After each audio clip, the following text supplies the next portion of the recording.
Continuamos en Crenmetal Canarias y comenzamos en esta primera mesa redonda bajo el título Nuevas alternativas energéticas para el ahorro en la sociedad y la empresa. La modera José González, que es el secretario general de FEMETE desde hace más de 20 años.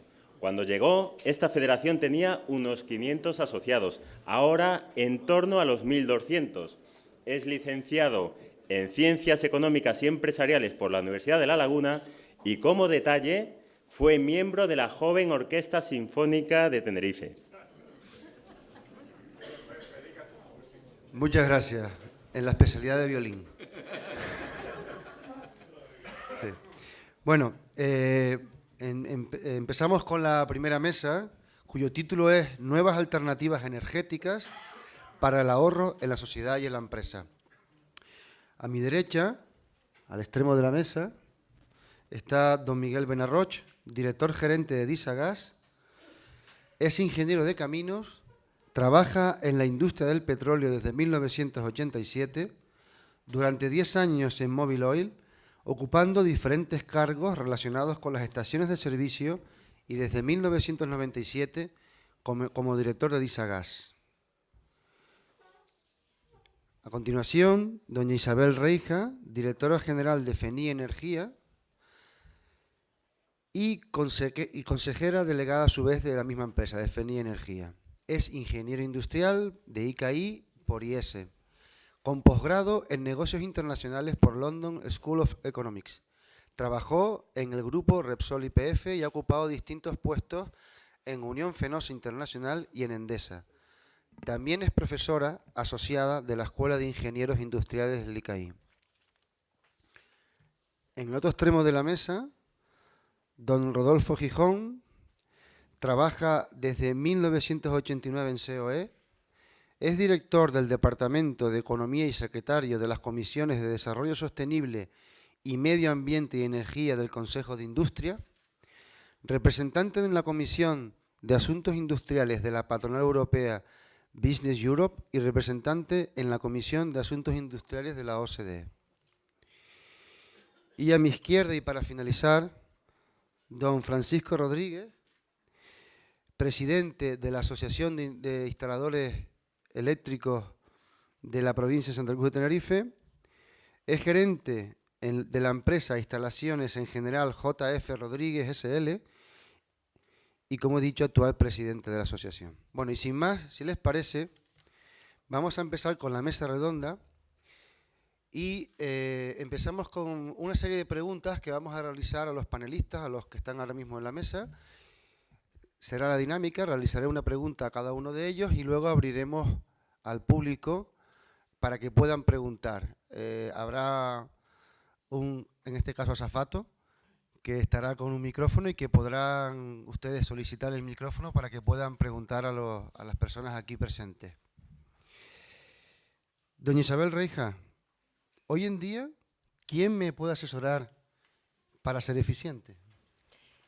Gracias, Pepe, por la pregunta. Bueno, lo primero, buenos días a todos. Estoy encantada de participar en este congreso. Muchísimas gracias a FEMETE y a la organización del Congreso por contar con FENI Energía, tanto como patrocinador, como ponente y como miembro participativo, ¿no?, de este evento que es tan singular y que además es la primera vez, ¿no?, que se produce. Gracias también a Desiré, a María, a los organizadores del día a día de todo lo que se ha tenido que poner en marcha para este evento tan relevante. Y sin más, bueno, yo voy a intentar de forma muy resumida contestar a la pregunta que me ha sido formulada. Y yo creo que es un momento muy bueno, ¿no?, para contestar a esta pregunta, porque como sabéis todos, pues el mercado energético está muy revuelto. Yo no sé en vuestros casos, porque muchos sé que estáis a través también de Asinelte, de la Asociación de Instaladores Eléctricos de aquí de Tenerife y en Las Palmas igual, ¿no? Pues sé que estáis muy relacionados con el sector energético, pero yo últimamente siempre cuento que estas fiestas navideñas han sido bastante peculiares, ¿no?, porque no ha habido comida o cena en esta Navidad donde no haya salido la TUR, el pool, el cambio energético, porque el PVPC, qué es eso, qué es la reforma, qué nos quieren hacer, qué no nos quieren hacer, qué es un indexado. Así que han sido unas fiestas navideñas bastante energéticas, ¿no? Y eso nos lleva pues un poco a ver que estamos de moda, que la verdad que el entorno sectorial está cambiando mucho en el ámbito energético y que tenemos que tomar decisiones, ¿no? Y la toma de decisiones, un poco a nivel introductorio, es lo que os quería comentar, ¿no? En cómo puedo ser eficiente, quién me puedo asesorar, qué puedo hacer. Pues lo primero que un cliente puede hacer desde el punto de vista energético es pasar de ser lo que tradicionalmente ha sido, que es un cliente pasivo, donde había una compañía que en su momento era una compañía distribuidora, que luego pasó a ser comercializadora con la liberalización, que le suministraba esa energía, y que el cliente desde su casa lo que hacía era al final pues pagar una factura, y ni siquiera era consciente, porque era una domiciliación bancaria, un cargo, ninguno sabía, vamos, en euros casi pocos, pero es que en kilovatios hora o en termias de gas natural, ya me atrevería, si hago una pregunta genérica, seguro que muchos de ustedes o de vosotros no sabríais siquiera decirme cuántas termias o cuántos kilovatios hora habéis consumido en vuestra última factura, ¿no? Entonces eso ha cambiado completamente, porque el cliente eléctrico hoy ya no debe ser un cliente pasivo. Entonces, primera observación, pasemos a ser clientes activos, pasemos a decidir. Cuando compramos una chaqueta, cuando compramos unos zapatos, cuando compramos un vehículo de autogás, decidimos querer comprarlo. Esto es lo mismo, pasemos a decidir ser eficientes, empecemos a querer ahorrar. Entremos en lo que, segundo punto, quería comentar, el ciclo de eficiencia energética, cómo hacerlo. Y en el cómo hacerlo empecemos por conocer. O sea, lo primero que tenemos que saber es qué consumimos y por qué y dónde. Y el conocer implica saber los kilovatios hora que consumo, saber en qué los consumo, saber la potencia que tengo contratada, si es la que debo tener o es más o es menos. Con la última subida de peajes sabéis que el término fijo de la factura está incrementándose, por tanto, y más que se va a incrementar, tendremos que saber realmente si lo que tenemos contratado es lo que debemos tener o no, si estamos utilizando esa potencia. A partir de ahí, medir, súper relevante. Una vez que yo lo sé, tengo que poder medir, controlar y actuar. Entonces, aquí el mensaje yo creo que pasa por en el cómo puedo ahorrar. Fijaros que la factura tiene siempre, como cualquier factura, porque aquí tampoco estamos haciendo nada diferente, dos componentes, la P y la Q. La P es el precio y la Q la cantidad. ¿Puedo ahorrar en precio? Sí. ¿Puedo cambiar de comercializador? ¿Puedo absorber un descuento que me ofrezca cualquier ente, que hoy en día pues hay varios en competencia? ¿Puedo ahorrar? Sí, pero al final el ahorro en precio es siempre mínimo. Estamos hablando de un 2-3%, por encima de eso seguramente, fijaros bien, porque seguramente no sea cierto, ¿no? Y a partir de ese momento seguramente también sea un tema temporal. Estamos hablando de 3 meses, 6 meses, por tanto no nos hemos de fijar solo en el precio de la factura, sino también ahorrar en consumo, que es la famosa Q. Y en el consumo, ¿dónde puedo ahorrar? Pues hay 1000 cosas que se pueden hacer, desde cambiar la iluminación, irnos a iluminación más eficiente. Si tenemos un comercio, si tenemos una pizzería, si tenemos una joyería con un escaparate que ha de estar bien iluminado y 24 horas al día, si tenemos una farmacia, estamos haciendo un proyecto ahora con las farmacias de Madrid a través del Colegio de Farmacéuticos, impresionante los ahorros que estamos produciendo solo con cambio de luminarias, sin necesidad de obra, sin necesidad de nada, simplemente lo que son las bombillas, es algo sencillo, pero realmente ahorra. Siguiente cosa que se puede hacer: cambio de hábitos de conducción. Conduzco un vehículo convencional y me paso a un vehículo de autogás. Y ya, si aún eres más moderno, te pasas a un vehículo eléctrico, que ya es realmente el vehículo que no consume combustible convencional, sino combustible o digamos, energía eléctrica para poder rodar, ¿no? Otras cosas que se pueden hacer: implantar modelos de seguimiento de consumo. Lo que os comentaba al principio en el ciclo de eficiencia, conocer, montate un aparatito, que nosotros lo llamamos un seguidor de consumos, donde tú realmente en tu casa puedes saber dónde estás consumiendo, porque la mayoría de las veces hay errores preconcebidos, es decir, yo pienso que apagando las luces de casa o como os decía antes, cambiando de comercializador, realmente voy a ahorrar, y a lo mejor si me dejo las televisiones encendidas todas las vacaciones estoy consumiendo mucho más, y es simplemente apagar el stand-by. Entonces, básicamente, conoce dónde tienes la mayor parte del consumo de tu vivienda, de tu negocio, de tu industria, para realmente actuar ahí, ¿no? Y poder ahorrar.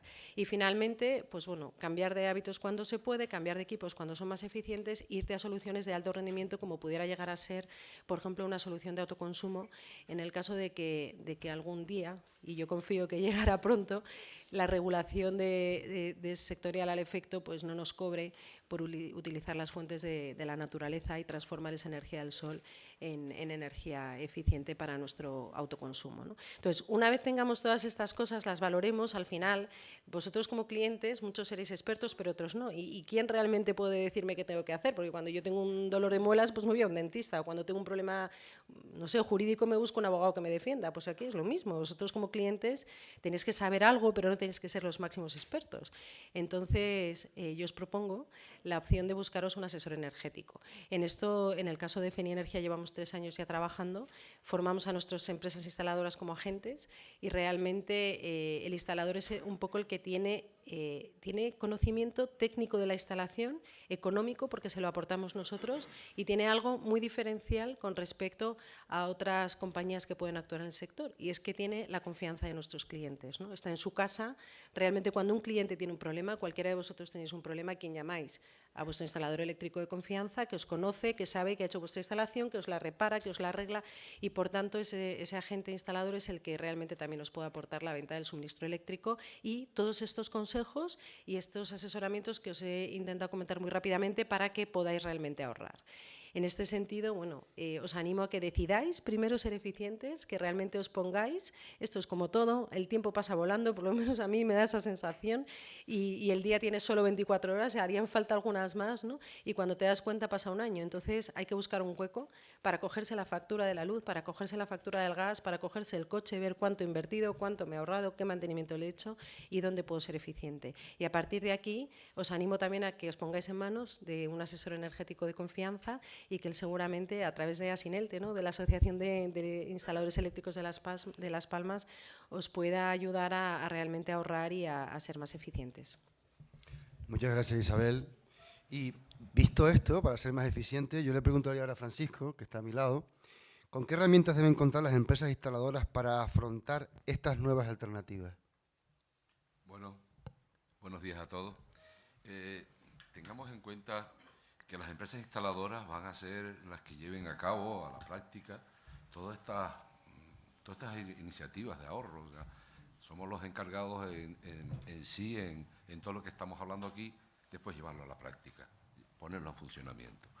En ese sentido, nosotros consideramos desde nuestro sector que los dos tipos a los cuales tenemos que intervenir como herramienta, uno es el propio dicho de la herramienta física, el instrumento, con lo cual tengamos que medir para valorar y tener las condiciones adecuadas para tener un criterio y actuar sobre una instalación en concreta.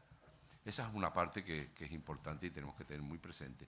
Después está la otra, la que hace que las empresas tengan que formar a sus empleados para que comprendan, entiendan y sitúen en el plano social y de la familia las tecnologías que tenemos que usar. Dicho esto, tenemos que tener en cuenta también cuando las empresas hacen un planteamiento de inversión ante un tema como este, que les sea beneficioso y atractivo. En este caso yo pienso que toda la movilización que está habiendo social y demás nos lleva a considerar el tema del ahorro energético y del asesoramiento energético como una nueva vía de negocio para las empresas muy importante, a tener muy en cuenta. Gracias. Francisco, muchas gracias. Yo le preguntaré entonces a Rodolfo, ya que estamos hablando de eficiencia energética, ¿es suficiente el recurso a nuevas fuentes de energía y la aplicación de planes de ahorro y eficiencia energética para asegurar, cosa muy importante, la competitividad energética de la empresa? Bueno, en primer lugar, buenos días. En segundo lugar, quería agradecer a los organizadores su amable invitación y pedir excusas en nombre del presidente de nuestra Comisión de Energía, Antonio Garamenti, que en principio iba a venir, que debido a un problema de un viaje que era inaplazable, pues me pide que traslade sus excusas, ¿no? Bien, dicho esto, y respondiendo ya para ganar tiempo a tu pregunta, por ser telegráfico, es necesario, pero no es suficiente. Y me voy a explicar.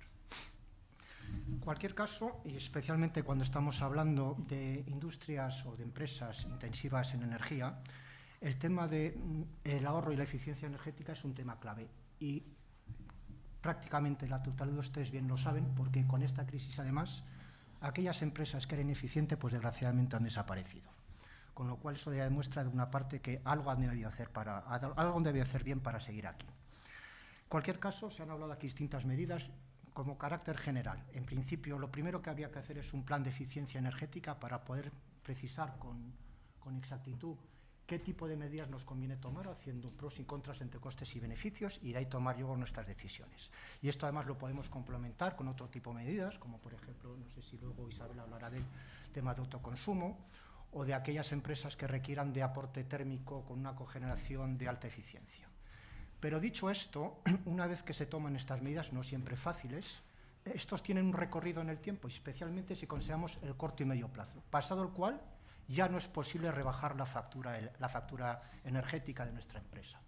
Por eso decía que era condición necesaria, pero no suficiente, porque después de este esfuerzo que han hecho muchas empresas o que se están realizando, de tomar medidas, de cambios incluso en la programación de trabajo, para trabajar o procurar tener puntas en las horas valles para reducir la factura, en cambios metodológicos, en consultas con empresas de asesoramiento energético, en fin, todas las medidas que se puedan tomar. Una vez que hemos recorrido ese camino con un coste, hemos llegado donde hemos podido llegar. Y mientras que no haya una revolución tecnológica, que nunca es a corto plazo, ya no podemos hacer más. Pero mientras tanto puede haber muchas decisiones, ya sean de tipo legislativo, de tema fiscal, laboral o tal, que perjudican a la competitividad o incluso, y lo han padecido ustedes en su propia carne, la evolución de los precios energéticos, que se come muchas veces más aquel ahorro que ha conseguido hacer la empresa después de estos grandes esfuerzos. Y eso es una tragedia. Ahora mismo, saben que hace pocos días, el pasado 20 y 21, en la Consejo de Primavera Europeo, se quería volver a situar a la industria en el corazón de las decisiones, de las medidas políticas o de las iniciativas legislativas que se tomen en Europa. Bueno, desgraciadamente, si alguno ha tenido la ocasión de leer el comunicado, no ha sido todo lo firme que nosotros esperamos, donde queríamos que fuera como un objetivo vinculante, que al final el peso de la industria en la Unión Europea volviera a ser un 20% del Producto Interior Bruto. Bueno, realmente lo del Producto Interior Bruto está mal dicho, porque realmente sobre el valor añadido, sobre el añadido bruto, pero bueno. Al final no ha salido ese objetivo vinculante, con lo cual es complicado que se puedan tomar con fuerza otras acciones para pasarlas por el crisol de ver si ayudan o no a la competitividad industrial. Bueno, retomando un poco el tema de lo que puede perjudicar a la competitividad en relación con los precios, por solo quedarme en la parte de energía. A nadie se le escapa la diferencia, por ejemplo, que hay tan abismal entre Estados Unidos y Europa. En Estados Unidos, el precio de la electricidad, la mitad que la media europea, por no hablar del gas. El gas, con la revolución del gas de esquisto, el petróleo de esquisto, pero en concreto en el gas, es una cuarta parte del precio que pagamos aquí en Europa. Resultado, Estados Unidos está reindustrializando a marchas forzadas y Europa está perdiendo cada vez más peso a la industria.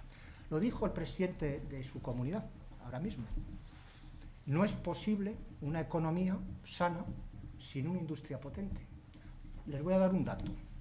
Hemos hecho en nuestro servicio de estudios un análisis de que por cada euro que aumenta la demanda en el sector industrial, genera 3 euros en el resto de la economía. Es el motor de arrastre de la economía global más potente que ningún otro sector. Y esto no lo deben olvidar ni los políticos españoles ni los de la Comisión Europea.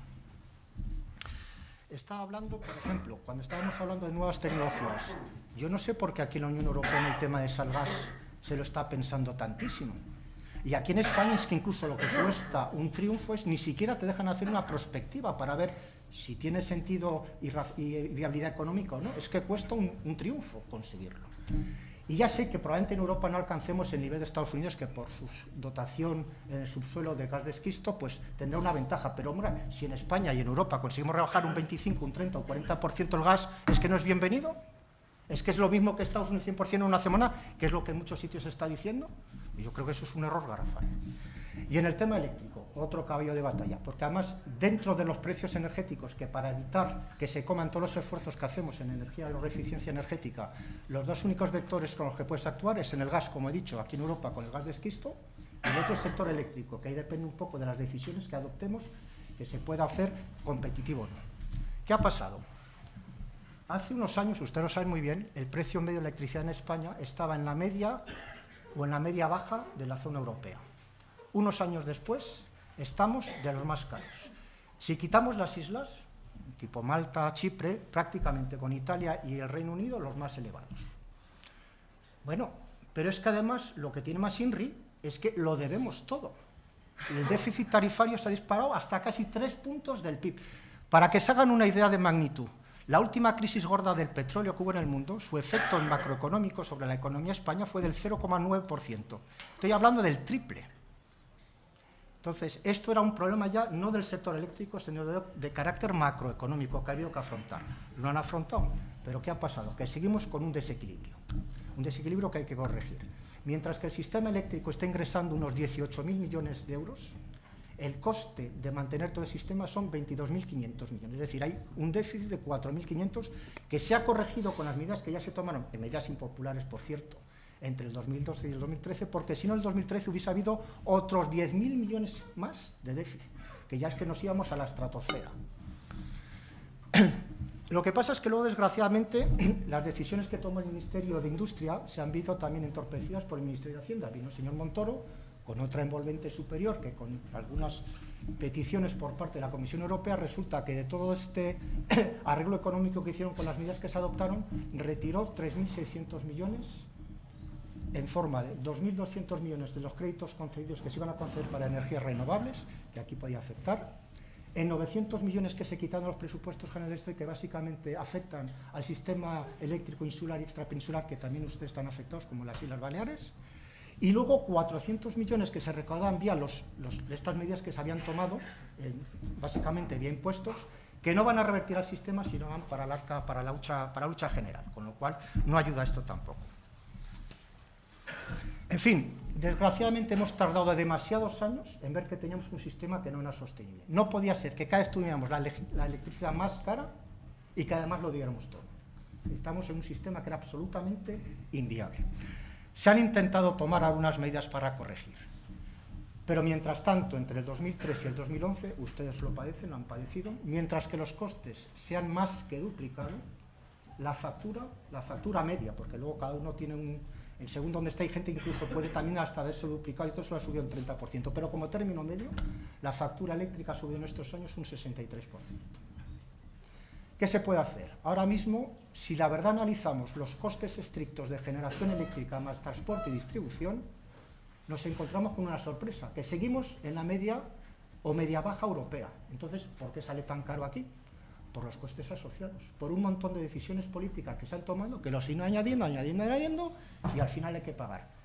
Y como además es impopular sobre la luz, lo pago solo a medias, con lo cual vuelvo a generar déficit tarifario. Total, estamos en una pelota absolutamente imposible de sostener.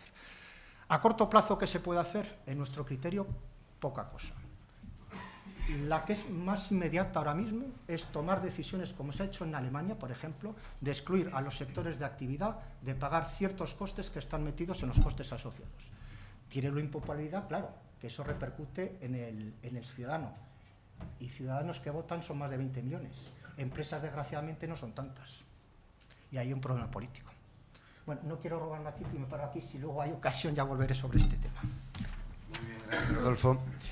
Pues hablando de este problema, aunque el tema energético, la verdad que el tema del déficit es algo que parece que no tiene solución, que no llegamos a ningún... Casi más difícil que lo de Hacienda. Sí, yo creo que sí. Miguel, yo creo que ahondando en la charla que planteabas antes sobre el autogás, he visto muchos empresarios que me han preguntado, aquí tenemos al sector también de automoción de Las Palmas y de Tenerife, han estado muy interesados viendo el automóvil fuera. Yo creo que sería interesante, sé que lo has explicado ya, que reincidas en el tema, y la pregunta que te voy a hacer yo es, ¿cualquier vehículo de gasolina se puede transformar a autogás? Sí. Sí, con matices. Vamos a ver.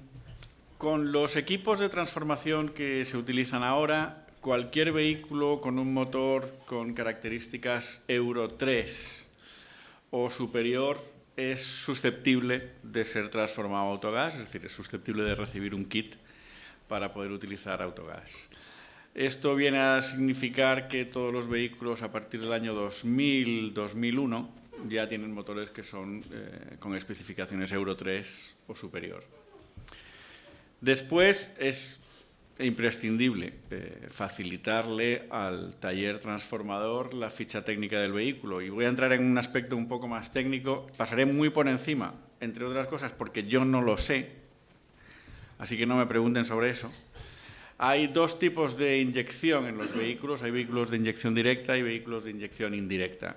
No todos los fabricantes de kits de transformación tienen kits para todos los motores. Por lo tanto, la respuesta genérica es sí, pero probablemente en una primera fase donde empezaremos a crear y dar formación para crear talleres de transformación en las islas, nos encontraremos con que no todos los fabricantes de kits transforman todos los vehículos. Y puede que alguien se encuentre que en un vehículo, y yo les diría, tiene que ser un vehículo muy sofisticado. Les voy a poner un ejemplo. Cuando nosotros nos dirigimos a la Consejería de Industria para transformar el vehículo que presenté antes, dentro de la flota de la Consejería, y era nuestro coche favorito, hay un BMW 530. ¿Vale? Entonces es un BMW 530 con un motor de 6 cilindros, es muy sofisticado. Y la empresa a la que le encargamos la transformación, la primera a la que nos dirigimos nos dijo, no puedo transformarlo. Mi fabricante de kits, no es que el kit no funcione, sino, no sé si han tenido oportunidad de verlo con mi compañero Miguel Ángel Lara, en qué consiste el motor de un coche y la transformación. Una pieza básica de la transformación es la centralita que va a controlar la inyección de gas en el motor. Entonces, no todos los fabricantes tienen el software necesario para que esa centralita funcione. Entonces, si el vehículo es muy sofisticado, y en el caso este que les estoy comentando, lo era, el primer fabricante no tenía un software para ese tipo de motor, el segundo fabricante no nos dio garantías. Nos dijo, es muy complejo, y además dio la casualidad de que era una serie de motores de BMW que se fabricaron en un año determinado con una inyección muy compleja y luego ya lo dejaron de hacer. En resumidas cuentas, yo les diría, cualquier motor de 4 cilindros, bien sea inyección directa o indirecta, es transformable. Cuando nos vamos a motores más sofisticados de 6, 8 cilindros, la transformación se hace, pero es un poco más compleja. Sí. Muy bien, muchas gracias. Bueno, antes de pasar la pregunta al público en general, a mí me gustaría hacer un inciso breve, y es que estamos en un congreso del metal de FEMETA y de FEMEPA, de la CREMetal, y por primera vez en toda la historia de ambas federaciones, todo el personal de FEMEPA se encuentra aquí. Y yo les quiero mandar un grato saludo por estar aquí y que, en fin, ellos se encuentren como en su casa porque lo sé y es importante. No están aquí, están en la sala adjunta, pero un saludo y un beso para todos porque nos conocemos. A los empresarios, como los veo siempre, ya está claro que están saludados. Pero al personal, que es la primera vez, agradecerle que estén.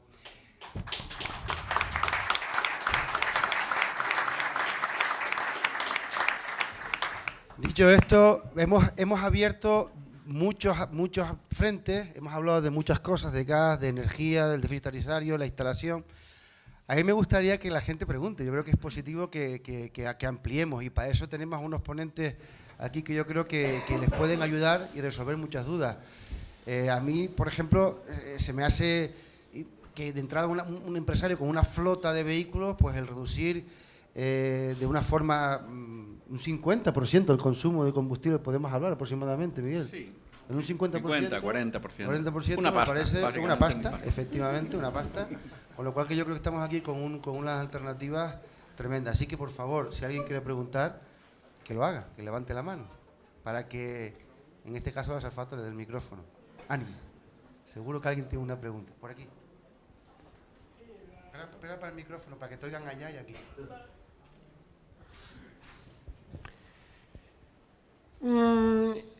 ¿En cuánto tiempo aproximadamente se tardaría en amortizar la instalación de un kit, teniendo en cuenta el ahorro, o planteándolo de otra manera, para que digamos que esa amortización pudiese ser factible en un año y medio? ¿Cuántos kilómetros tendría que hacer un vehículo para que digamos se pueda amortizar en un plazo razonable esa instalación?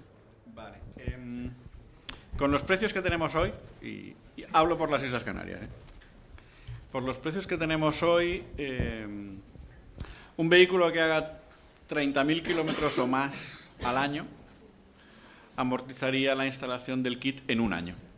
Nosotros lo que hemos hecho para facilitar este cálculo Y no es que eso nos haya ocurrido a nosotros, lo hemos copiado porque es muy fácil de hacer.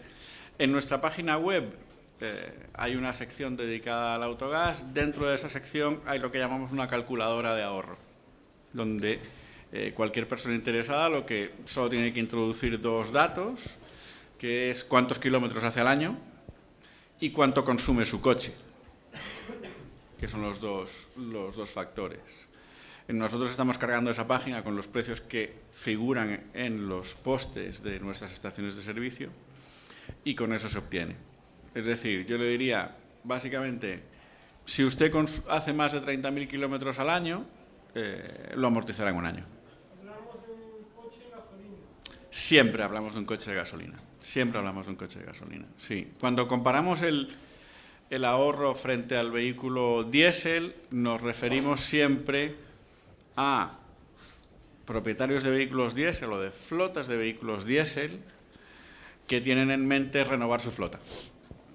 Entonces la idea es, antes de seguir con la idea del vehículo diésel, debería al menos considerar la posibilidad de utilizar GLP. Y aprovecho su pregunta porque a lo mejor nos hemos centrado mucho en la transformación y un poco porque, dado que en FEMETE y en FEMEPA hay un colectivo muy importante de talleres que son susceptibles de convertirse en talleres transformadores, interesa mucho la transformación. Pero cada vez hay más fabricantes de vehículos que fabrican vehículos a GLP de serie, ¿no? Entonces, los dos vehículos que nosotros tenemos fuera, el Turismo es un Lancia de serie, no es un vehículo transformado. El Mercedes Sprinter sí, es un vehículo transformado. Hemos querido traer uno de cada.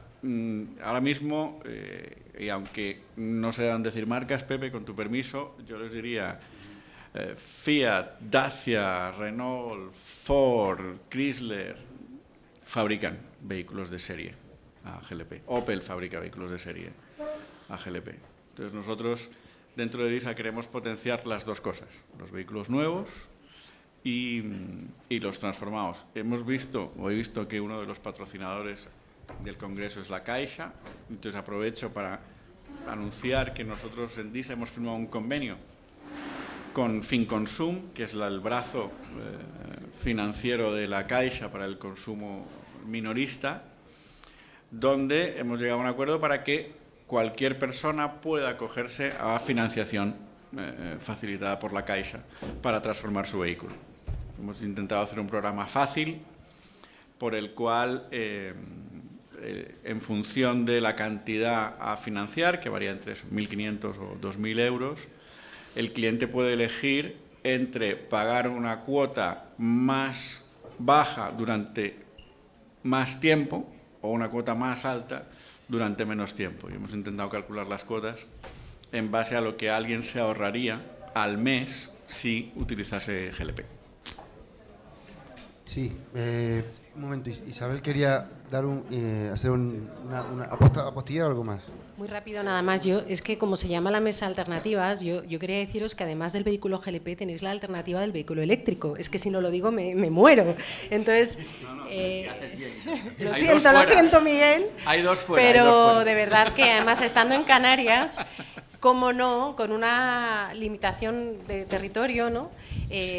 Porque a veces se dice, ¿no?, del vehículo eléctrico que justamente lo que le impide, pues, el desarrollo más masivo es la autonomía, ¿no? Porque el vehículo convencional eléctrico hoy tiene del entorno de los 200 kilómetros de autonomía, salvo, bueno, pues el Tesla, que tiene 480 nominales, pero claro, ya es un vehículo pues quizás de un precio pues más alto, ¿no? Tampoco tan caro, que estamos hablando ya en España de 57.000 euros y yo creo que muchos coches se venden de ese precio y no son tan eficientes. ¿Alguna ha conducido algún vehículo eléctrico de aquí de la sala? ¿Alguna vez? Sí, ¿verdad? Lo de yo. Bueno, cuando habéis dejado el vehículo eléctrico en concesionario, lo habéis vuelto a vuestro vehículo convencional, ¿no habéis tenido la sensación de volver al pasado, volver a otra era? Bueno, pues de verdad os animo a que lo probéis. Yo creo que las marcas hoy están bastante por la labor de potenciar, porque esto es algo que realmente hay muchas dudas sobre ello, pero si lo pruebas te das cuenta de que es otra historia, ¿no? Y cuando hablamos de eficiencia energética estamos hablando de 1 euro cada 100 kilómetros y estamos hablando de no ir a repostar ni gasolina ni gasoil lo siento Miguel, ni gas, nunca más, porque llegas a tu casa y lo enchufas, igual que enchufas un iPhone.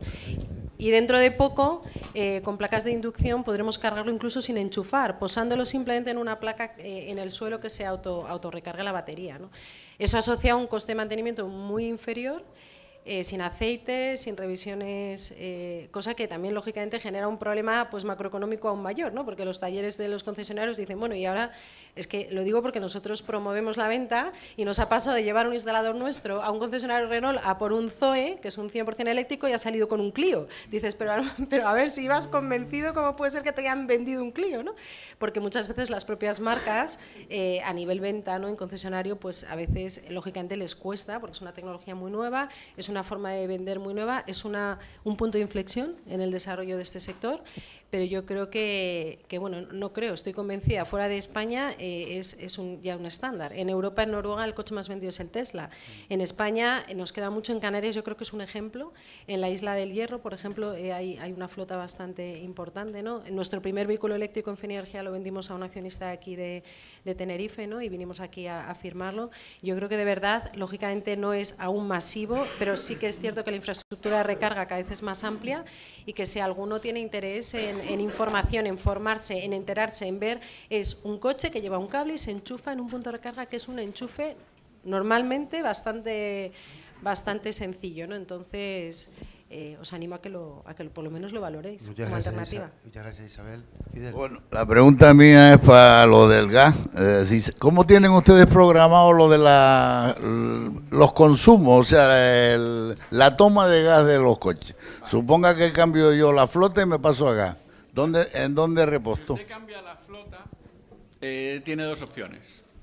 Si donde tiene usted su flota hay espacio suficiente, nosotros le instalaremos un depósito y un surtidor para usted, con lo cual no tendrá que ir a ninguna estación de servicio a repostar. Si no hay sitio y tiene que ir a una estación de servicio a repostar, como dije, abriremos dentro de un mes, bueno, abrimos en mayo del año pasado en Las Palmas, en la estación del Sebadal, abriremos dentro de un mes aquí en La Laguna, enfrente del hospital, en Ofra. Este año, ese señor que está ahí al fondo, que es Miguel Ángel Lara, levanta la mano para que todo el mundo te vea y sepa quién eres, se juega su trabajo a abrir 2 más. Con lo cual está muy presionado a abrir 2 más. Bien es cierto, digámoslo en su beneficio, que las decisiones municipales no dependen de él, ¿vale? Él no da las licencias. En fin, su trabajo es poder abrir este año en Ofra, en Candelaria y en Las Chafiras. Él busca encarecidamente un puesto en el norte de la isla, con lo cual, si alguno de ustedes conoce un gasolinero en el norte de la isla que quiera, pues dígaselo a Miguel Ángel que iremos encantados. Iremos a Fuerteventura y Lanzarote también, y haremos otras 2 más, quizá 3, en Gran Canaria. Eso le iba a decir, que se acuerde de nosotros, que tenemos 3 polígonos industriales con mucha flota de camiones y de coches. Claro. Y tenemos que repostar. Yo, por ejemplo, de Arinaga no puedo mandar al Cebadal a repostar los camiones. Vale, pues eso. Nuestra intención es, en el polígono, si usted tiene sitio, montamos un surtidor para usted. Una de las estaciones que esperamos poder abrir es la que tenemos en la autopista del sur, camino a la altura de vecindario, que tenemos ahora con bandera Shell. El aeropuerto. Sí, ese es el plan. Y luego, por confirmar lo que Isabel dice, nosotros dentro de la industria estamos convencidos que el autogás es un puente. Es decir, sin duda alguna, en algún momento del tiempo, los vehículos serán eléctricos. ¿Vale? El petróleo es finito, es una energía fósil, y el propano que utilizamos como autogás no deja de ser un combustible fósil, que se obtiene bien de la refinería o de los pozos de gas natural. El autogás es el puente que nos debe llevar de lo que utilizamos hoy al vehículo eléctrico. Sin duda. Yo no sé si a ustedes les pasó lo mismo que a mí. Yo nací en el año 60 y cuando iba al colegio en los años 60 siempre recuerdo que cuando pensábamos en el colegio en el año 2000, nos imaginábamos que en el año 2000 los coches volarían, ¿vale? Y no. Bueno, los coches eléctricos no digo yo que habrá ya que esperar tanto tiempo, pero siendo una alternativa, que lo son, sin duda alguna, nosotros estamos convencidos que hasta que esa alternativa sea 100% viable, la mejor alternativa posible hoy es el autogás. Muchas gracias. Después, Vicente. Hola, buenos días. La pregunta es saber si las dos energías pueden convivir en el mismo vehículo y si ya existe. Me refiero al gas y a la eléctrica. Sí. Es decir, hoy por hoy, desde mi punto de vista, y es una opinión muy personal, el vehículo perfecto para una ciudad es un híbrido. Es un híbrido con un motor de gasolina alimentado por autogás. Es decir, es un coche que, mientras funciona con el motor eléctrico, tiene 0 emisiones. Cuando no funciona con el motor eléctrico, funciona con el carburante que menos emisiones produce. Totalmente. Ya la repera sería pues como el BMW i3, por ejemplo, que tiene un motor, que en este caso es gasolina, pero podría ser motor autogás, que es un grupo electrógeno que regenera para alimentar el motor eléctrico. O sea, en híbrido hay muchos tipos y ya, como digo, o sea, y sobre todo porque hay un efecto psicológico en el vehículo eléctrico que es lo que llaman el efecto reserva, que desde que sales de casa estás con la sensación de madre mía, me voy a quedar tirado en cualquier sitio, porque como ves que baja y no tienes mentalmente la posibilidad de encontrar una gasolinera, ¿no? Porque no estamos acostumbrados a buscar y a encontrar puntos de recarga, entre otras cosas porque al menos en Madrid muchos de los que hay no están ahí muy bonitos, pero no tienen, o sea, no cargan. Entonces, pues la realidad un poco es que el tener un motor de respaldo, que le llaman, pues es muy útil, porque aunque nunca lo uses, está bien tenerlo, porque dices, oye, si algún día me hace falta y lo tengo, y si además un día quiero hacer un viaje más largo, pues puedo recargar, bien sea GLP gasolina y sé que tengo 100 kilómetros de autonomía más, ¿no? Entonces, y digamos que influyen las dos cosas. Vicente. Sí, buenos días. Después de oírles, yo creo que ya tenemos una primera conclusión de Congreso, que es que en Canarias las empresas debemos remover ante las autoridades que tienen competencia cualquier obstáculo para que tengamos un suministro, una política energética más eficiente, ¿no? Yo no conocía los datos de Estados Unidos, me he quedado acojonado, me he quedado sorprendido de que la diferencia, me supongo que estás hablando de la media de Europa o que los precios de Estados Unidos en relación con los de españoles. No, la media europea con respecto a Estados Unidos. El caso español en electricidad es más de 2 veces la diferencia. Eso, en fin. Esto tiene que ver, la pregunta que quería haceros es que oímos hablar del déficit energético que tiene nuestro país. Pero una parte importante de ese déficit se origina en las islas. Nosotros, lo sabrán, nosotros no tenemos claro cuál es nuestra política energética. Esto no es un tema que podemos dejar en manos de los políticos solos. O sea, han sido incapaces de ponerse de acuerdo por distintas razones, algunas las conocemos y otras espero que las conozcamos en el futuro. Pero ¿qué hoja de ruta podíamos plantearnos para acabar con el déficit? Los datos que yo tengo, señores, es que en Canarias se tiran por esta mala política energética 1.000 millones de euros a la basura. Es decir, siendo tan caro como somos, todavía, a ver, el déficit energético se crea como consecuencia de la diferencia entre lo que cuesta producirlo y lo que cobramos. Es decir, somos carísimos y todavía tenemos un déficit energético de esta barbaridad. Y no sé si tú tienes algún dato actualizado respecto de Canarias. 1.000 millones de euros en datos de hace 2 o 3 años. No, desgraciadamente, datos por comunidades autónomas no tengo el agregado, ¿no? Pero es que el problema, lo ha apuntado muy bien, el problema es que la aproximación, cuando hablamos de política energética, desgraciadamente es una aproximación política. Entonces yo no sabía que la energía nuclear es de derechas o que las renovables es de izquierda. Esto, si fuera un debate puramente técnico, hubiésemos tenido un sistema muchísimo más sensato del que tenemos. Es más, estuve participando durante varios meses en la Comisión Mixta Congreso-Senado sobre la Comisión de Equilibrio sobre energía. Y la verdad es que, hablando con sus señorías, pues bueno, había un cierto consenso para llegar a alcanzar lo que necesitamos absolutamente, que es un pacto de Estado. Curiosamente, como responsable en COE de la parte, en el Departamento de Economía, de la parte además de política energética, es la primera frase que siempre me borra todo el mundo. Pacto de Estado. Entonces vamos a ver.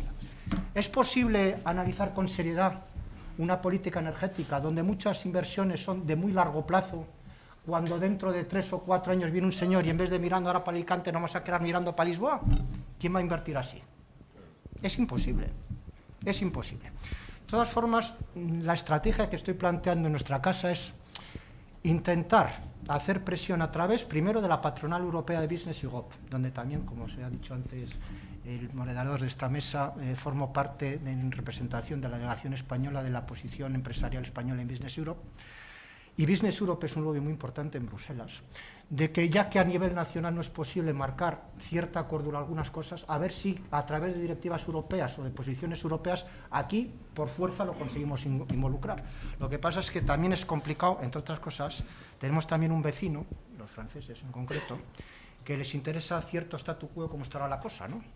En fin, bueno, está viendo ahora con... La verdad es que de esta última comisión, del Consejo de Europa último, para España sí que ha habido una buena noticia, que ha sido lo de Ucrania, curiosamente, porque se han dado cuenta, hombre, que el gas si solo nos viene por el tubo ruso que atraviesa Ucrania, igual Centro Europa tiene algún problemita. Entonces vamos a ver si desarrollando la parte que venga desde África, pues interconectamos ya España con el resto de Europa. Entonces a ver si nosotros somos lo suficientemente hábiles para no solo que sean interconexiones gasistas, sino también eléctricas, que es donde sobre todo los franceses es que no lo quieren oír hablar.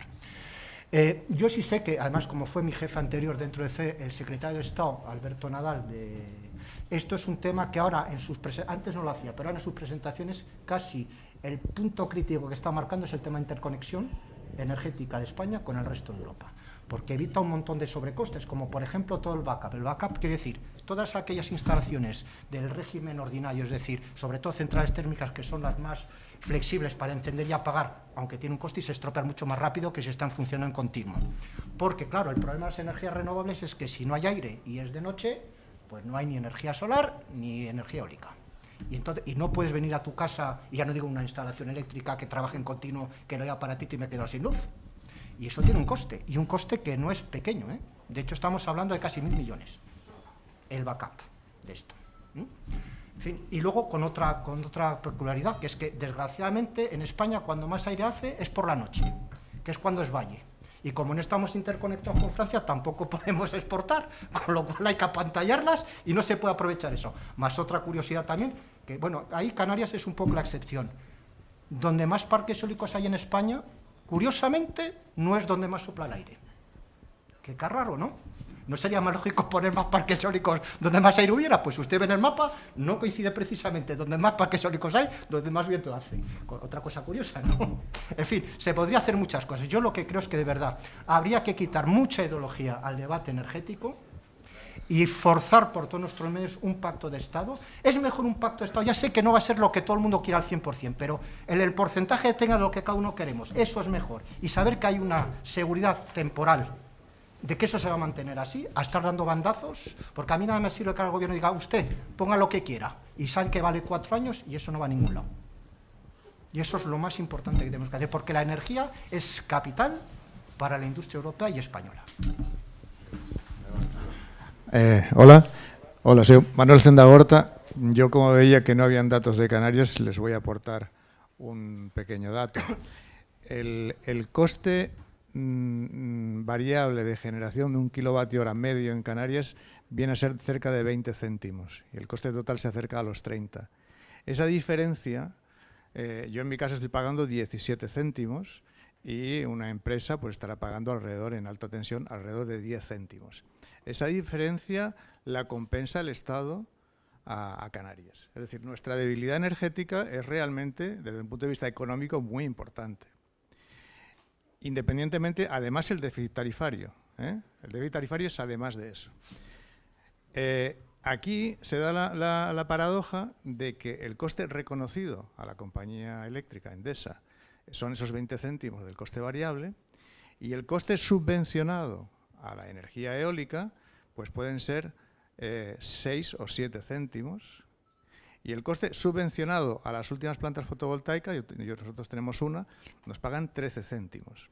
Es decir, se da la paradoja que los costes subvencionados son inferiores a los costes reconocidos. Con lo cual, realmente el ministro sí se ha dado cuenta, lo que pasa es que implementar esa política le cuesta mucho, sí se ha dado cuenta, ya le ha costado, que le interesa fomentar el uso de energías renovables por puramente reducir el coste. Eso no hay ni ideología ni nada, sencillamente porque son mucho más baratas. Y al punto, perdón, que yo llevo 1 año y medio conduciendo un coche eléctrico aquí en Tenerife. Y es verdad que es un coche que tiene una autonomía de 120, 130 kilómetros por hora. ¿Cuál es? Un Fluence, un Renault Fluence. Tiene una autonomía de 120, 130 kilómetros. Aunque en el catálogo te dice que 200, ¿no? Y yo he conseguido dar la vuelta a la isla, pero pisando huevos, ¿no? Porque no había forma. Sin calefacción, sin aire acondicionado. Sí, sí. Con la... Y he conseguido subir al Teide, pero por afición más que nada, ¿no? Realmente las autonomías son tan pequeñas que cuando sales de casa tienes que ir con la calculadora mental todo el día diciendo podré ir, podré llegar, podré volver, ¿no? Porque las autonomías son muy pequeñas. Y por eso ahora con un grupo de empresarios estamos promocionando traer coches de Tesla, empresarios que quieren alquilar vehículos, porque los Teslas con 400 kilómetros de autonomía sí puedes alquilar ese coche en las islas, en cualquier isla, porque con 400 kilómetros no hay kilómetros suficientes como para dar 2 vueltas a las islas, ¿no? Pero los que están actualmente no es posible ni alquilarlos. Porque tú no vas a alquilar un coche y que el turista o el que alquila el coche en la mitad del viaje se quede sin capacidad. Manuel Senda Horta es el siguiente ponente y además es el gerente del ITER, el siguiente ponente que va a hablar además sobre estos temas, y yo creo que es una eminencia y experto reconocido en energía en estas islas. ¿Quieren responder alguno a los...? Sí, bueno, yo quería hacer un comentario, es que precisamente... sugerir que no se vuelva a cometer el error que se ha cometido en el pasado en cuanto al desarrollo de las renovables. Es absolutamente necesario apoyar las renovables, entre otras cosas por autosuficiencia, porque ayuda a contribuir también a la contención de los gases de efecto invernadero, pero España ha cometido un error. Aunque hoy a día se puede decir que el mix energético español es equilibrado, la ruta que hemos seguido no ha sido la más sabia. Hemos hecho más que un desarrollo, un despliegue, con tecnologías en el momento 1. Un dato, para que se hagan una idea. En el año 2007, 1 megavatio solar costaban aproximadamente 7 millones de euros. Hoy en día, 1 millón. Es decir, 7 veces menos. Estamos pagando el desarrollo tecnológico para el resto de Europa. El aprendizaje, la curva de aprendizaje la están aprendiendo gracias a nosotros. Es cierto que para pedir una tecnología hay que permitir que se desarrolle, pero con prudencia. No regar el país de la tecnología en el momento 1 porque sale carísimo. Hay que aprovechar y ir aumentando el desarrollo de las tecnologías conforme se van acercando al precio, van manteniendo un precio competitivo con el resto de otras tecnologías, que ese era el problema.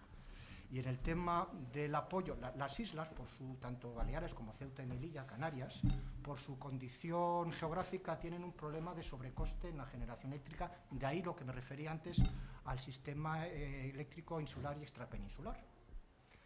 Pero ¿qué pasa? Que en principio eran 1.800 millones de euros. Se han quedado en 900 y los otros 900, aunque el Papa dice que no existe, han quedado en el limbo.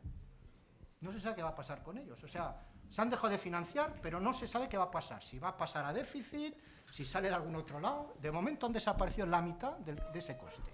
Ya veremos qué repercusión luego tiene sobre el sistema eléctrico. Catalina, por favor. Pasa el micrófono.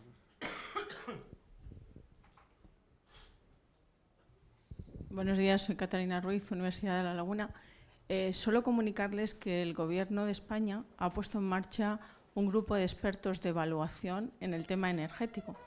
Yo formo parte de él. La primera reunión va a ser la próxima semana, el 4 de abril, y se va a hacer algo parecido a lo que ustedes ya conocen, que es el documento que han hecho los expertos de Hacienda sobre los costes fiscales. Entonces, creo que sí que es importante una reunión como la de hoy, y que sería muy importante, aunque en ese grupo de expertos hay empresarios, quiero decir que no solamente hay investigadores, hay empresarios, hay economistas, es decir, es un grupo formado. Es importante el que Canarias va a estar, entonces sí que es importante el que las islas pongan encima de la mesa esa problemática que viene justamente por nuestra situación geográfica, que muchas veces se olvida o no se tiene en cuenta. Es decir, entonces sí que sería bueno que de lo que se deduzca de estas jornadas se haga un resumen o algún tipo de documento para uso también en ese comité de expertos. Gracias, Catalina. Pues así lo trataremos. ¿Alguna otra pregunta, por favor? Kiko.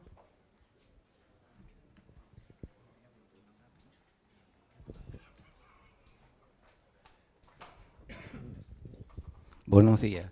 Me gustaría saber si el autogás, al adquirir un coche con autogás, ¿hay algún beneficio económico de impuestos?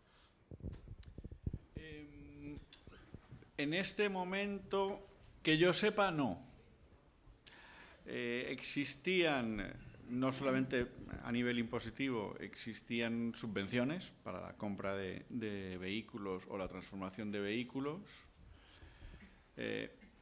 pero que yo sepa en este momento, ni a nivel municipal, como impuesto de matriculación, ni a nivel nacional, a efectos de tráfico, existen subvenciones. Que yo sepa, y no soy un experto en el asunto, puede que las haya y yo no las conozca. En el eléctrico sí. Bueno, en cuanto al eléctrico, Por 100 kilómetros. Sí. Bueno, cada vez somos más. Pues que A mí me gustaría preguntarle en cuanto al eléctrico, ¿cuándo se podría comprar un coche eléctrico y que no se separe en la batería? Porque el coche eléctrico podría ser más caro que un coche diésel ahora mismo, en estos momentos. Que contamine menos, estamos de acuerdo, pero al ciudadano, al que compra el vehículo eléctrico, le puede costar más un coche eléctrico que un coche diésel 1500 de 90 caballos, por ejemplo. ¿Crees que la batería tiene una vida útil, no? No, la batería nunca es del propietario. Por eso. La batería es de una empresa que se puede llamar Endesa o una empresa que se puede llamar una financiera X. Eso no. A ver, depende del vehículo y el modo de comercialización. Hay compañías, como por ejemplo es el caso de Renault, que venden el vehículo y la batería la alquilan. Entonces realmente no es del propietario. Yo quiero comprar, por ejemplo, un Renault, me compro un Renault Fluence y la batería me cuesta a mí mensualmente una cuota de 120 euros. Esté enfermo o no esté enfermo, saque el coche o no saque el coche. Un diésel 1500 que me consume 4 o 5 litros, sé que si no salgo de mi casa no voy a tener ningún consumo. Lo que pasa que no son todos los coches eléctricos así. Ahí es, de hecho, es el único caso que de forma generalizada lo vende con una cuota de alquiler, pero si vas a cualquier otra marca, hay algunas como Nissan que comercializan los dos modelos, o 100% venta o venta solo del vehículo y alquiler de la batería, y otras como por ejemplo el i3 es venta completa, o por ejemplo, no sé, en este momento no sé, cualquier otra marca que comercialice vehículo eléctrico lo venden en completo. O sea, depende, cada una de las marcas establece una estrategia diferente, pero el hecho de alquilar la batería no es más que una garantía, porque muchos clientes dicen, a ver, si la batería pues con el tiempo se va agotando, ¿qué pasa? Porque es la pieza más cara del vehículo eléctrico. Entonces Renault dice, bueno, pues no te preocupes, yo te la alquilo y si hay algún problema yo te la repongo. Y es por eso que se paga ese alquiler. Sí, pero entonces hay que hablar del vehículo eléctrico, los gastos que conlleva y que no es un coche ecológico totalmente. ¿De dónde se saca la electricidad para alimentar o nutrir a ese vehículo? Sí, bueno. Hay una contaminación por otra parte, ¿no? Entonces, pues, porque estamos vendiendo un coche ecológico, un coche que no estoy de acuerdo que sea tan ecológico como lo dicen. No es limpio 100%, no es verdad. Evidentemente la energía viene de algunas fuentes fósiles, depende del día. Hay días si sopla mucho el viento, pues a lo mejor justo ese día la energía viene de renovables, no de eólicas, pero es verdad que viene de un mix. pero también es verdad que al final estamos hablando de alternativas y de comparar una con respecto a otra, ¿no? Entonces, si conduce un vehículo 100% gasolina, pues será más contaminante que si lo conduce híbrido, y ese al mismo tiempo será más contaminante que si lo conduce de autogás, y ese al mismo tiempo también más que si lo conduce eléctrico, ¿no? O sea, al final, evidentemente, el vehículo menos contaminante es el que no existe. O sea, uno se va dando un paseo y no contamina. Pero, claro, si quiere conducir un vehículo, al final, evidentemente, seguro que vamos a contaminar algo, pero en proporción intentamos ahorrar, ¿no? Tanto en consumo como en contaminación.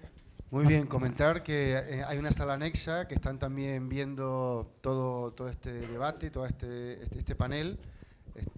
Están en la sala, vamos, aquí al lado prácticamente. Bueno, que si quieren preguntar o preguntar alguna cosa, lo pueden hacer a través del papel. Me estoy dirigiendo a ellos, no a ustedes. Ustedes están aquí y nos pasan el papel para acá. Vicente, por favor. Buenos días, mi nombre es Vicente Rodríguez. Dos matizaciones o dos planteamientos globales. Primero, felicitaciones por el Congreso, me está pareciendo muy interesante, pero vamos a ver, yo no entiendo de macroeconomía. Lo que me parece ilógico que un país que tiene sol y tiene viento estemos como estemos, pero eso es un razonamiento global. Otra cosa son las inversiones, pero lo que voy es, ¿no echan ustedes de menos esas campañas de concienciación colectiva que debería hacer pues los organismos oficiales y que no lo hacen, de autoconsumo, de energías renovables, eficiencia energética, etcétera, etcétera, que todos nos llenamos la boca en este tipo de congresos, pero que realmente después no se traslada a la sociedad? La sociedad no sabe de macroeconomía, ni sabe de regeneración, solo sabe, lo que decía Isabel, su recibo. Y yo pongo pues un ejemplo. Yo tengo cifrado que el consumo, por ejemplo, de un termoeléctrico puede ser al mes casi como mínimo el 10% del recibo, y no veo campañas de concienciación, por ejemplo, para que ese termo no esté las 24 horas, independientemente de las desconexiones, calentando el agua. Por ejemplo, lo dejo en el aire porque es un tema que tenemos en la asociación cifrado, en que como mínimo es el 10%, llega hasta el 15% y en algunos casos el 20%. Esas campañas de concienciación yo creo que harían mucho bien al colectivo, porque el ahorro energético será un ahorro colectivo. Gracias. Bueno, yo en esa línea creo que Francisco, que además puede quizás opinar, porque además ha habido recientemente un pequeño debate, ¿no?, sobre el asunto de campañas que se intentaban desde el gobierno de Canarias, que los instaladores eléctricos de alguna manera pues también querían expresar al respecto, ¿no? Sí, es cierto. Es cierto. De hecho, nosotros también, Vicente, consideramos que donde podemos empezar a resolver este problema, antes hablaba de la formación a nivel empresarial y ahora sería cuestión hablar de cultura. Me refiero a la cultura en que esas medidas, independientemente que lo hagan nuestros políticos, nosotros también tenemos una responsabilidad. Y en ese sentido la responsabilidad nos lleva a ver pues, más allá, y la solución la vemos en la educación. No sé si recordarán, hace como 15 o 20 años, que había en los colegios unos cursos de educación vial. ¿Lo recuerdan? Bueno, pues nosotros estamos propiciando reuniones con la gente de la cultura, la familia de la cultura. Hasta ahora hemos contactado con lo que es FP, pero consideramos que tenemos que contactar con toda la familia de la cultura. Consideramos que se podría hacer algo similar. O sea, a partir de ciertas edades, en los colegios, hacer cursos ya no de aprovechamiento vial, sino de aprovechamiento de la energía. Empezar ya desde esa base. Después subiendo un poco más arriba, pues a las FP, cuando hablaba antes de las herramientas que las empresas necesitaban, hay una que es fundamental, es la más fundamental, y es la formación. Pero no cabe duda que eso tiene un coste. Nosotros recibimos a los operarios ahora, o los que ya tenemos, y tenemos el nuevo mercado que hablábamos antes, y tenemos que invertir tiempo y dinero en formar a nuestra gente. Nosotros también pensamos que un ahorro sería de que esos chicos que salen de la FPO actualmente ya tienen una formación en el ámbito energético, con lo cual serían más fáciles de integrar en nuestras empresas y a su vez pues más rentables para todos. No sé si te contesté, Vicente, pero el camino, yo creo que estoy contigo, es más que formación, que es una parte técnica, es educación. Independientemente que le exijamos a nuestros políticos vía campañas o vía de aporte de soluciones en el contexto de la formación, de la educación.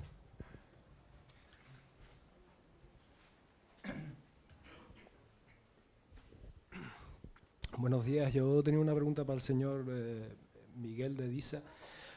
Yo represento una empresa que es el final de la cadena de los vehículos, ¿no? Donde se inicia la venta, nosotros pues desmontamos los vehículos al final de su vida útil. Y lo oí comentar que habrá una red de talleres que podrán estar incluidos en esta adaptación al gas.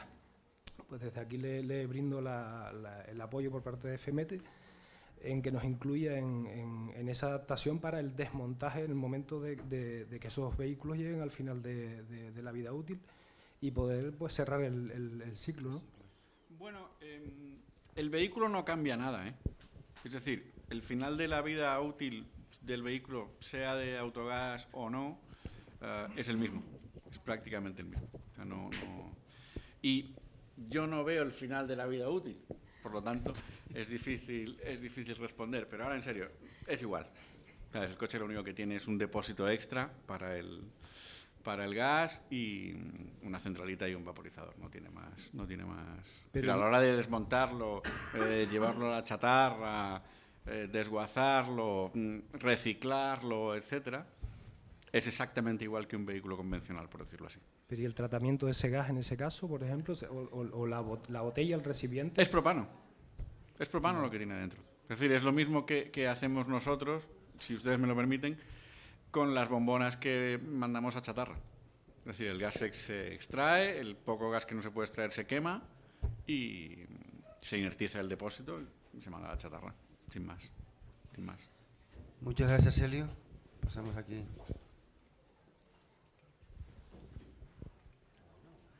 Buenos días. Una consulta.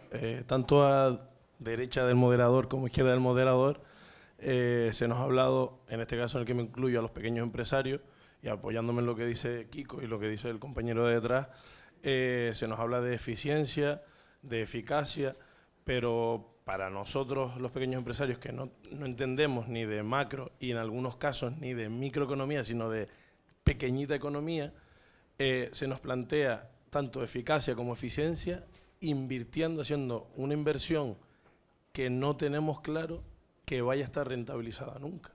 O sea, se nos asegura, pero pasado un año o dos, se han dado casos, todos tenemos un conocido, una empresa en nuestro círculo que no está de acuerdo con ese ahorro energético, por así decirlo. Todos sabemos, pues, o en el círculo en el que se mueva, la duda en el invertir no siempre se genera porque no estamos del todo convencidos de esa eficacia o eficiencia. O sea, un coche eléctrico puede ser eficaz, sí, te lleva y te trae, pero no es eficiente. Entonces, para un señor que tenga pues una empresa de transporte, le genera esa duda. Entonces, se habla del aspecto del calentador de agua, por ejemplo. Nosotros no vamos a estar nunca, o hasta ahora no se ha demostrado, que por cambiar un calentador de agua vayas a reducir la factura en 20 euros. A lo mejor lo reduces en 1, pero es que para ese calentador te tienes que gastar 50 más. No sé si a ambos lados de la mesa se han planteado ese tipo de cuestiones que son las terrenales, entre comillas. Si quieres, te contesto yo primero. A ver, yo creo que hay básicamente dos tipos de medidas que puedes tomar. Unas efectivamente van asociadas a una inversión, como es el cambio de luminarias, como es el capítulo vehículo eléctrico, que es más amplio que solo el vehículo, porque es instalación de recarga, incluso inteligencia de gestión de cargas, y ciertamente has de invertir para luego recuperar esa inversión. Pero te pido un favor, o sea, empieza por las que quizás sean primera aproximación, menos impacto en el ahorro, pero que no requieren inversión. Como hablaba antes, analiza tu factura, mira a ver dónde consumes y dónde no, empieza realmente a optimizar esa potencia, mira a ver si tienes un equipo de compensación de reactiva y resulta que no te está compensando nada y sigues pagando por exceso. Es que lo que estoy diciendo, que parece una obviedad, es que yo lo he visto en muchas instalaciones. No, yo, por ejemplo, le pongo el caso, ¿no? Nosotros tenemos un taller, ¿no? Se nos vende la idea de monten elevadores hidráulicos, por ejemplo, porque gastan menos electricidad. Bueno, pues llega el momento que tienes que renovar y lo pones. pero tú comparas la factura de electricidad y no se ha visto reflejado ese cambio. Claro. Se nos está vendiendo ahora, por ejemplo, vamos a cambiar las luminarias y poner LED, pero ya yo tengo compañeros que lo han hecho, que a lo mejor se han gastado una auténtica fortuna y ven la reducción en 2 euros. Claro. Pero por eso que lo amortiza, sí, claro, en 20 años. O nunca.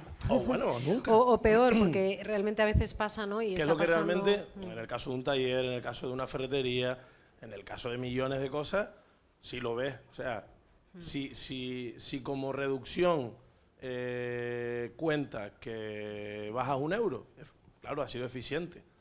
Has bajado 1 euro, pero no ha sido eficaz. Te has gastado a lo mejor 5.000 euros. A eso es lo que me refería yo. Yo creo que aquí la clave también es en quién confías, ¿no? O sea, lo que está claro es que la magia en este sector no existe, los márgenes en la comercialización son mínimos, son muy pequeñitos. 1 euro en electricidad es mucho. O sea, a lo mejor en otros negocios no, pero ahorrar 10 euros al año de verdad es mucho. Pero también es verdad que las inversiones que muchas veces se pide hacer también son amplias. Entonces, yo desde el punto de vista del comercializador al que represento, lo que sí que te pido el favor de que busques a alguien de confianza. Pero igual que haces para todo lo demás, un poco lo que hablaba antes, búscate un asesor energético que no solamente te venda los LED, sino que te garantice y que realmente te diga, no, mira, estos los he instalado ya 100 veces y tengo estos ahorros. Porque es que lo que tú dices de instalar un elevador o instalado un termo y luego he visto que no he ahorrado, es que mucha gente instala el elevador y el termo y luego ni mira. Y eso es la mayoría de las veces. Y te digo que te digo algunos ejemplos que me da hasta vergüenza, ¿no? De tener una batería de condensadores para compensar un exceso reactiva y seguir pagando el exceso durante 3 años sin haberlo visto. Dices, pero si tienes aquí un equipo, ya, es que vino alguien de no sé dónde, lo instaló y nunca más se supo. Bueno, pues por eso un poco, yo creo que el modelo que yo os proponía de búscate un asesor, pero porque es eso, es gestión por confianza y es para toda la vida. Es alguien a quien puedes llamar cuando tengas un problema y que realmente te va a verificar lo que te está haciendo y sabe de lo que está hablando porque es su día a día. Entonces, que evidentemente no todas las opciones de eficiencia energética son válidas para todos, no todos vais a comprar esta tarde o mañana un vehículo eléctrico ni un autogás, pero alguno a lo mejor, pues oye, de repente... Eléctrico no. Pero lo que quiero decir que seguramente no todos, pero bueno, al menos sabes que existe la alternativa y a lo mejor esa es una opción para más adelante. Pero lo que sí que está claro es que al menos esa parte que esté en vuestra mano y que realmente hoy en día invertir es mucho más complejo que hace 10 años cuando sobraban los dineros por todos los lados. Ahora tienes que elegir muy bien dónde metes lo poquito que tienes, porque tienes que saber que realmente te va a recompensar. Entonces búscate a alguien de confianza, alguien de quien te fíes y en nuestro caso pues un asesor energético. Yo creo que ¿no? bueno, entre Miguel y Isabel va a ser una relación de amistad duradera, seguro, pero Francisco quiere contestar. Bueno, yo en principio lo que considero de que el menos culpable aquí es el ejemplo que tú pones y los compañeros que sufran ese ejemplo, son los menos culpables. Lo que nosotros desde el ámbito de la Asociación de Instaladores, lo que sí llevamos tiempo proponiendo y promoviendo es pues tener un criterio conjunto y un reconocimiento a través de un certificado en el cual diga que las empresas que están con nosotros tengan unos canos y cumplan unos valores éticos y profesionales. Dicho esto, te diría que en esa vía el asesor energético, como comenta nuestra compañera Isabel, va a ser el que va a estar al lado tuyo y va a ser el que te va a decir, mira, no te es rentable invertir 3.000 euros para que cambies todas las bombillas ahora porque no las amortizas nunca, pero sí, vamos a tener un plan. Y la próxima que se te funda, esa sí la vas a sustituir. O sea, desde el blanco, en el mundo de ahorro energético, entre el blanco y el negro, tenemos que reconocer que hay tonos grises. Lo interesante, lo inteligente y lo profesional es reconocerlo, plantearlo como positivo ante nuestros clientes. Eso no cabe duda de que la gente que tenemos, tanto por los compromisos que hemos tenido con Las Palmas, como con Tenerife, vamos a formar y a potenciar que nuestras empresas, las asociadas, pues tengan ese sello de calidad que respondan realmente ante el cliente a sus necesidades, no con vistas económicas, que también las hay, pero si van en el camino que tus compañeros y los hechos que tú denuncias son ciertos, te darán de comer un día. El daño que estás haciendo a todo el mundo del ahorro energético y del mercado energético y del comercio, que es notorio. Desde las asociaciones tenemos la responsabilidad de dar al público el hecho de que hay gente que responde en ese sentido y que si por H o por B se equivocan, van a ser conscientes, consecuentes con su error. Por eso digo que está bien que denuncie los hechos que están sucediendo, pero también desde la asociación te digo que nosotros estamos haciendo una labor increíble para tener un listado de empresas homologadas, certificadas, en las cuales se puedan acudir a ellas e incluso responderles si los resultados no son los que se pactan. Rodolfo. Sí, quería matizar, bueno, coincidir con lo que han dicho, que es básicamente un problema de que se ha introducido bastante gente, entre comillas, hablando piratas, que han hecho mucho daño al sector. Entonces, primera recomendación, y aunque sea hacer proselitismo empresarial, hay organizaciones empresariales como la aquí presente, otras a nivel nacional como AMIONESCO, que te pueden garantizar gente seria. Pero es que además, no es solo que te digan, oiga, que a usted le voy a rebajar tanto, sino te preguntan, ¿cuál es tu factura?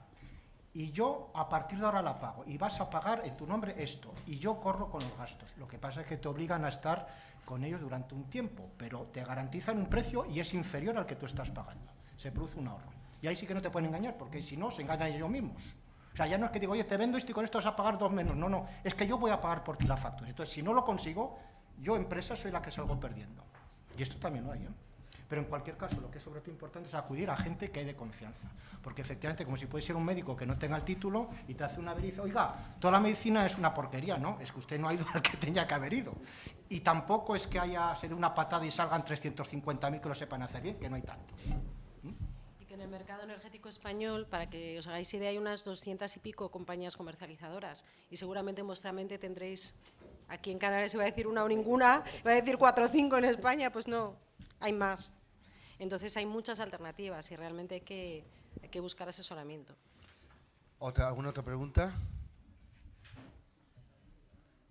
¿Demetrio? ¿No? No, está apagado, creo, ¿eh?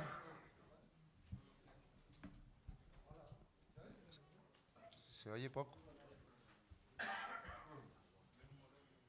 ¿No tiene ningún botón? Un momento, fallo técnico. Cerrar sobre la marcha. Más que nada es que necesitamos que sea por el micrófono de Metro, porque si no, no se escucha en la otra sala. Y es importantísimo que también la gente de ella escuche. Ya llega otro micrófono.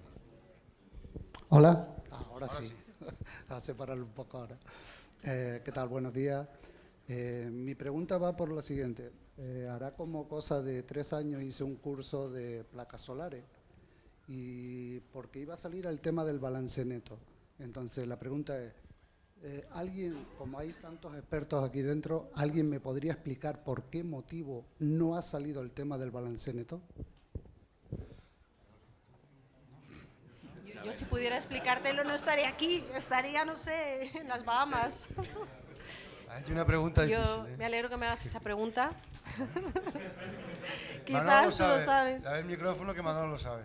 Manolo te puede responder. Y un abrazo, Demetrio, el micrófono y un abrazo. Vamos a ver, hay una respuesta muy sencilla. En todos los consejos de administración de las compañías eléctricas hay 2 o 3 exministros o expresidentes del gobierno que están ahí. ¿Qué ha pasado con el balance neto?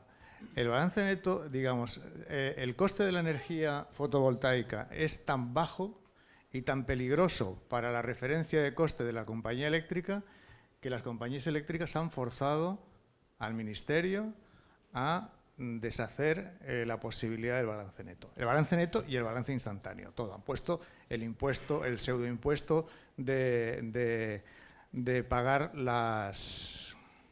El viaje de respaldo. Los peajes. Es decir, el caso del autoconsumo, pues todo el mundo yo creo que lo ha entendido mucha gente. Realmente cuando salió el pago de peajes lo entendió todo el mundo, que era una cosa bastante absurda. El equivalente es a que tú plantes en tu huerto un par de tomates y te hagan pagar el 50% de los tomates que te vas a comer tú, los tengas que pagar. Y es más, en el balance neto te exigen no ha salido todavía, es un borrador, pero te exigen que estés puesto en un registro. Es decir, han visto la posibilidad que decir, bueno, como yo no voy a gastar energía, yo lo que voy a hacer es reducir mi consumo de energía, no tienen forma de controlarlo. Dicen, ¿cómo voy a controlar si alguien se pone un panel fotovoltaico en su casa? Entonces, bueno, pues obligo a que haya un registro. Y el que no esté en ese registro, lo puedo poner una multa de hasta 30 millones de euros, por si acaso hay algún listo que no se mete en el registro. Es decir, ha sido un ataque directo del poder de las compañías eléctricas, que realmente es muy peligroso. Cuando tú eres capaz de producir 1 kilovatio hora fotovoltaico a 10 céntimos de coste real y estás pagando 17 céntimos. Es realmente un problema muy grave. Y la forma de solucionarlo ha sido imponer un peaje de 7 céntimos al que quiera ponerse una fotovoltaica en su casa. O sea, realmente la contestación es esa. Lo bueno que tenía es que generaba empleo, porque todos los helicópteros que están parados tenían que estar mirando dónde hay paneles fotovoltaicos para empezar a sancionar. Claro. Sí. Bueno, no, vamos a ver, va en contra de un montón de recomendaciones de la Unión 30 Europea. millones por incumplimiento, imagínate. Del autoconsumo. Se reducen los costes de distribución, porque realmente yo consumo, o aunque consuma mi vecino, los costes de distribución y las pérdidas de distribución se reducen. Es decir, tiene toda una serie de ventajas. Es tan potente eso que lo han prohibido, ¿no? ¿Y quién lo ha prohibido? Pues quien lo ha podido prohibir ha sido el Ministerio, pero por recomendación de quién. Pues... Bueno, estamos acabando ya con nuestra... Es que estamos acabando, prácticamente queda... No queda, me dicen que no queda, que está Juan Carlos por aquí, que es el que corta todo. Bueno, yo creo que ha sido un debate muy interesante. También quiero agradecer, aparte de la gente que está aquí, que está Confemetal, está el presidente de Confemetal, el secretario general de Confemetal, que han venido. Yo creo que gracias por haber venido, para nosotros es muy importante. Gente de Galicia también, de la patronal de Galicia, que también están con nosotros. Gente de Madrid, está aquí José Miguel, la patronal de Madrid del metal. José María, muchas gracias por haber venido. Yo creo que FEMET y FEMEPA están muy orgullosos de que ustedes estén aquí. Para nosotros es muy importante. Este señor se levantó a las 4 de la mañana, aquí donde lo ven. Tiene que coger un avión dentro de un ratito y volver a Madrid. La verdad es que, Rodolfo, has hecho un esfuerzo enorme. Yo agradezco un... Lo que siento no haber perdido más. Fallaba a mi secretaria, porque mi secretaria le pregunté si quería que le llevara algo y dije, pues tráeme sol. Y yo de momento no me he ido y no hay sol hoy, esa yo no me lo he llevado. Bueno, pero si tu secretaria fuma, le puedes comprar tabaco en el aeropuerto, que sigue siendo más barato. Esa es mi mujer. Esa es tu mujer, pues ya Si te sabes. llevas el sol, cuando vayas a embarcar, decláralo, porque te van a cobrar, ¿eh? Francisco, también agradecerle su asistencia. La verdad que ha sido una labor tremenda la que he hecho, y el hombre también un esfuerzo por haber estado aquí, asignante como siempre, apoyando por la asociación, por los instaladores, por FEMET, por todo.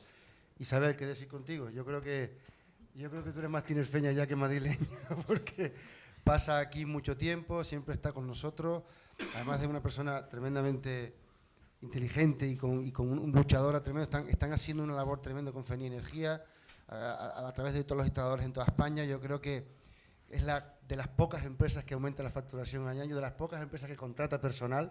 Yo creo que bueno, es impresionante. Miguel, yo sencillamente decir una cosa. Hay un reto enorme, y ahí tienes a Clemente Mamposo, que por fin lo vas a conocer. Es el presidente de la Asociación de Talleres de Tenerife, y Pepe está en la sala de ayer. Yo creo que con los talleres de Tenerife y los talleres de Las Palmas se abre un modelo de negocio muy interesante. Yo creo que muy interesante. Sería muy bueno crear un convenio en el cual procedamos al tema de la formación, a que yo me imagino que tú ya en mente, porque te conozco, tienes ya más o menos desarrollado todo, en el cual se acrediten los talleres para poder hacer el cambio en los coches. Yo creo que se abre un modelo de negocio muy interesante, y agradecer especialmente la apuesta que ha hecho DISA por este congreso. Te lo digo de verdad. Muchas gracias. Agradecer, porque ha sido una apuesta desde el principio interesante en todos los aspectos, y yo creo que para nosotros es un honor que esta empresa señera en Canarias esté apoyando a FEMET y a FEMEPA en este congreso. Así que muchas gracias, y Manolo, te toca. Ahora ya Juan Carlos te dará el paso, ¿eh?